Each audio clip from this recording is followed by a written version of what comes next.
balance in the end to say, sure, I think that this week could be improved, but the way we improve it, I think, is by actually supporting these guys more than we do.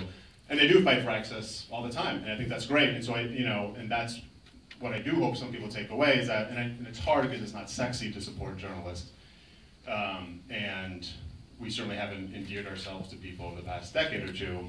But if this movie does do anything to try to say, like, hey, all those people you see in the White House press briefings every day, they're going through some tough stuff. You ought to support them. That's probably not going to make the top 10 of people's concerns every day, unfortunately. But I do think it's something that people should pay more attention to than they do. And do you happen to have any tickets to the New Yorker party this year? That's the one party I've never been invited to, and I don't expect that to change this year. It's a tough one. Yeah, that's a hard one to get into. I must admit, I happened to get one ticket last year.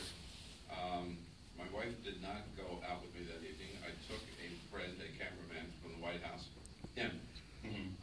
We showed up at the New Yorker party, and I was on the list, and of course, he was not. And the way I got him in is the man at the front desk said, "Thank you, Mr. Preston. Who is this?" And I said, "This is my husband." I figured the New Yorker could not interview my husband. And of course he said, "Of course." Yeah. He walked in.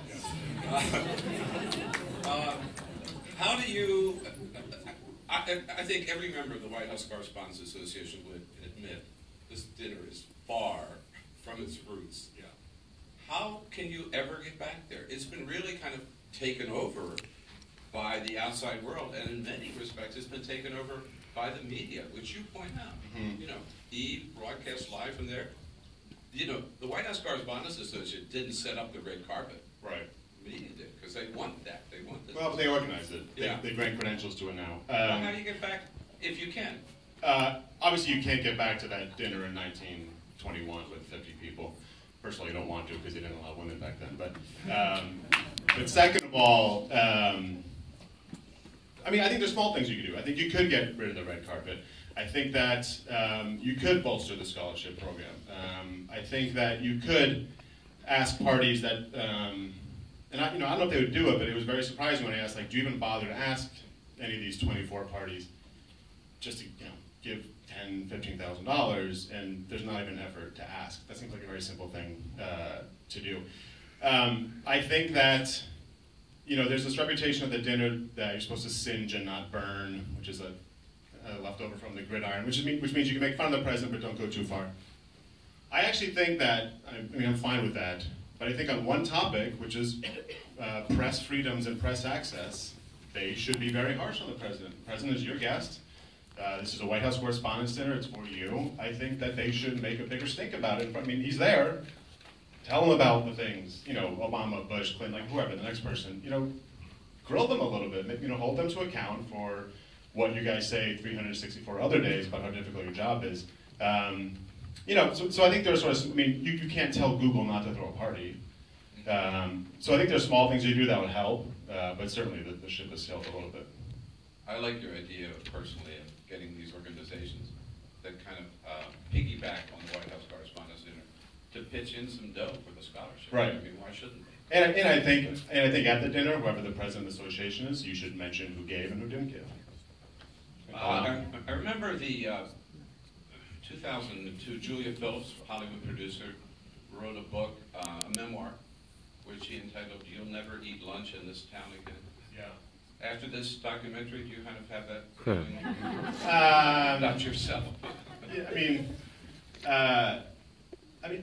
I've sort of gotten different versions of that question before.